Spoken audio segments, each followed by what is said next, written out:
He has told us so much here on air that's come true. And he was on, I don't know, 4 or 5 months ago with us the last time.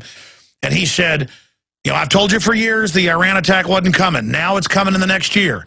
And I told you, no, enjoy yourself, drive around, have fun. Oil prices aren't going to go up too much until the next 6 months or so. Now it's started, and I have oil prices at $200 a barrel. Some think it's coming. That's CNBC Friday. So we'll have to recap all this in a moment, Lindsey, when we come back from break. But you've got some breaking information that you're going to share with us today, and I appreciate you coming on with us to go over this, sir. A number of years ago, Alex, some things happened to me that were very unusual.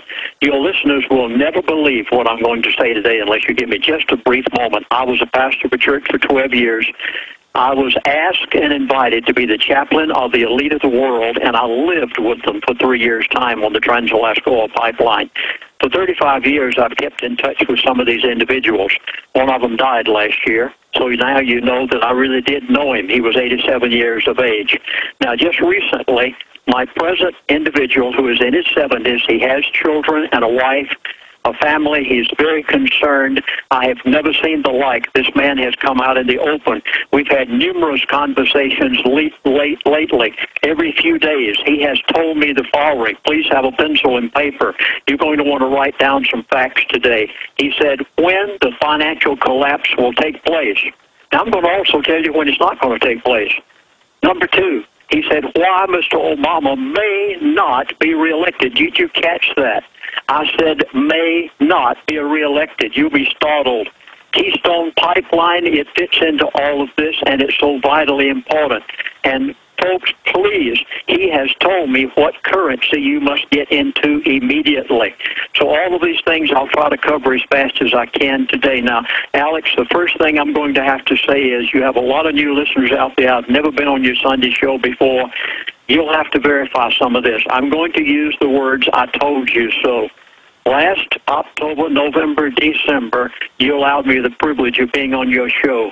And every newsletter writer imaginable was saying there's going to be a financial collapse. It's going to happen in November or December. And, Alex, I came on your show. It's in your archives. I had gone to my elitist friend. I asked him, and I said it on your show. I said, Alex, there is not going to be a financial collapse in October, November, or December. Then January, February, and March. We're ending up March right now. You allowed me again the privilege of being on your show. I think it was the last of December or the 1st of March. I had just finished talking with my elitist friend, and I came on your show, and I said, folks, I'm going to have to apologize to all my newsletter writer friends out there. Every one of them is saying that the Ides of March, we're going to have a financial collapse. You did say that. You said mark it down, take notes. It's on record. You were right again. And I came on your show and I said it is not going to happen. I'm going to make another prediction right now based on my elitist. Folks, the elite know what they're doing. There positively is a group of people on the face of the earth who control the world. Everything has already been decided behind closed doors. And the only reason that I know it is by the providence of God that years ago he allowed me the privilege of living with these people. I gained their confidence, and two of them over the years have told me everything that goes on behind closed doors, and never once has it failed. Here's the prediction. There will not be a financial collapse during April, May, and June. You have my word on it. The elite said it's not going to happen, but I am going to tell you today when it is going to happen. Whoa. But I had to say I told you. Lindsey, so you are totally cutting to the chase. This is awesome. And again, I knew who his one source was. I knew who the other was because they're both hiding in plain view. One's dead now.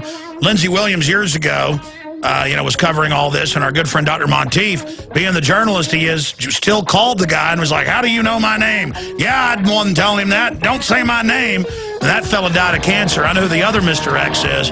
We're going to break all this down when we come back. This is super powerful. Do you understand how dark it is? How far down the line we are? How late it is? There's going to be some very important information you're going to hear in the next 55 minutes or so in the second half of this Sunday transmission. It's so important. I'm obviously going to have Lindsey back up on the weekday show that's 11 to 2 Central, 11 a.m. to 2 p.m. Central, because what he just dropped on me, the last week or two, we've been talking to him a lot off air, and he wasn't quite ready to go on yet. He is sticking his neck out here. I want to introduce him here briefly.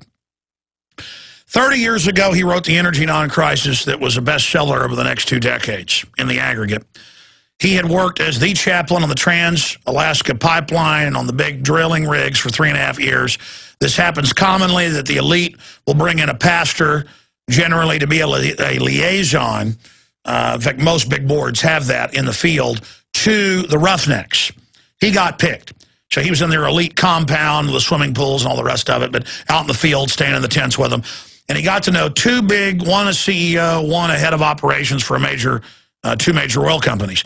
I've known who they've been for a decade. I went back into the 80s and found them actually on record. One of them's actually been at a speech with Williams, but got in so much trouble he shut up about it. Got fired, got hired back. Now, one of them died of cancer a year ago, so we can now talk about him. Ken Fromm. The other guy, I don't even like to say Ken Fromm, was almost say the other guy's name.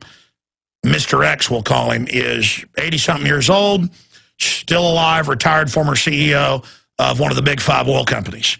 Everything Lindsey's given us, we separately have confirmed through Bilderberg sources, but we only get that intel once a year. By the way, that's coming up in about a month, and we're tracking that right now. It may be in the U.S. Some are saying Haifa over in Israel. We're not sure. The point is that all this is going on. Now, he said, I don't know, 4 years ago or so, that oil would go to $150 a barrel. Everybody laughed at him. It was at 50. It went to that. Then he said, everybody's saying it's going to 200. No, it'll go below 50. It dropped to 40, exactly as he said. He said that before it started dropping, and he said the time frame.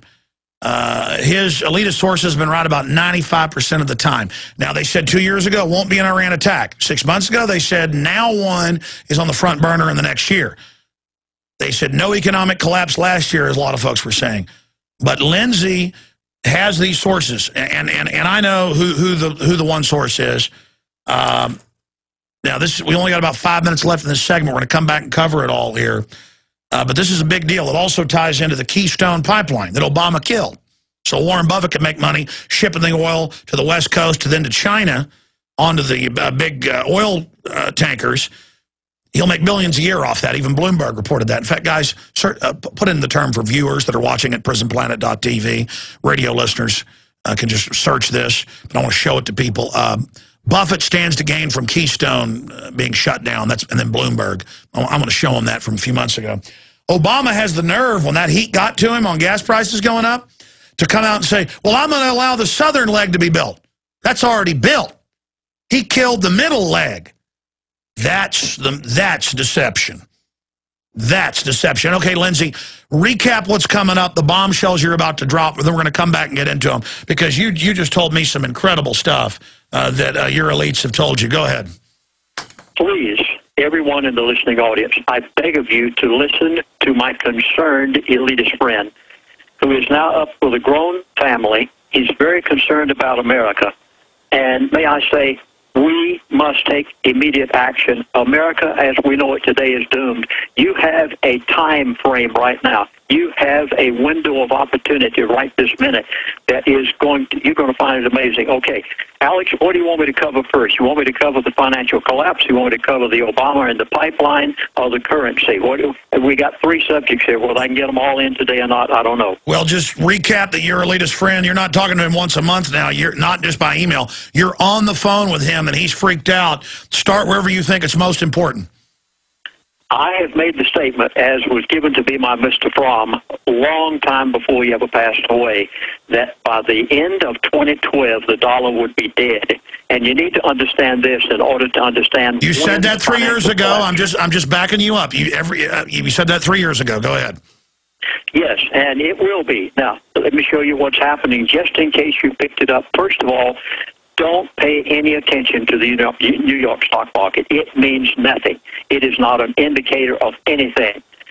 It did not say that the dollar would be non-existent. They said the dollar would be dead. I want to show you how it's already dying, and then you'll put the pieces together. Again, please have that pencil and paper handy and write these things down, put them beside your calendar. Just about 2 months ago, China and Japan signed the largest trade agreement that's ever been signed in the history of the world, saying they would trade amongst themselves. China being the second largest economy in the world, Japan being the third, I believe, now with America the first. When they did that, It was in the agreement. There will not be the use of the reserve currency of the world, the petrodollar, which is the American dollar. And by the way, India is almost more populous than China now. They've now left the U.S. and England as being our staunch ally. They've now teamed up with China publicly. They've always been enemies. This is a big power shift, and they've said they're going to move away from dollars.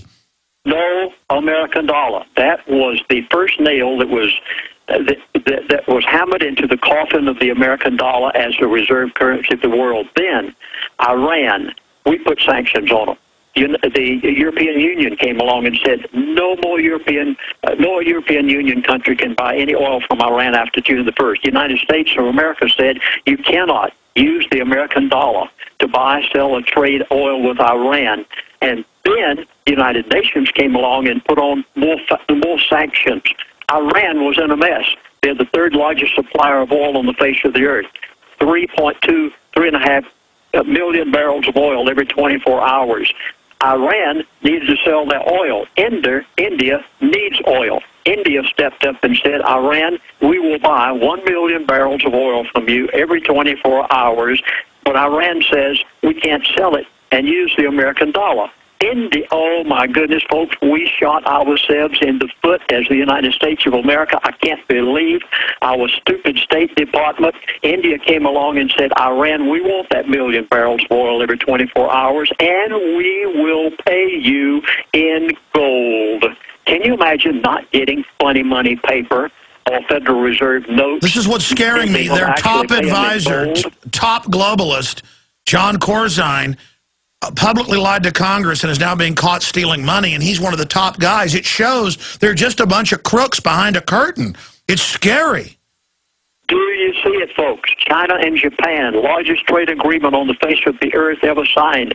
No American dollar. Iran and India, no American dollar. Folks, the dollar is going to be dead by the end of 2012, and the third one that maybe you haven't heard of, and you probably wouldn't unless you knew my elitist friend, Saudi Arabia supplies us with more crude oil than any other country on the face of the earth, and they have betrayed us.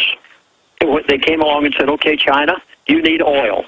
And they're building it right now. The largest oil refinery ever built on the face of the earth has been built in China right now by Saudi Arabia, and the agreement between Saudi Arabia and China is we will not use the American dollar for the sale and the trade of this crude oil. China and Japan, Iran and India, Saudi Arabia and China, in 2 months' time, the dollar has begun to die as the petrodollar of the world, the reserve currency of the world.